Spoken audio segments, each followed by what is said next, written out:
front of me is HONOR Magic8 Lite, and today I would like to show you how you can delete Google search bar from home screen.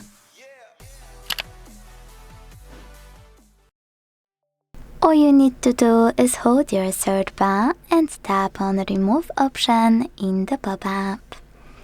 Then confirm your choice in the second one and wait.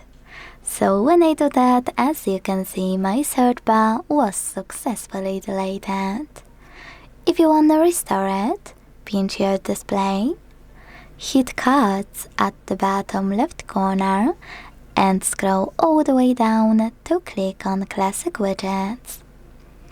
Then you need to swipe to the left under Google, hold Google search bar here, place it wherever you want to, and let go. Then tap on home button.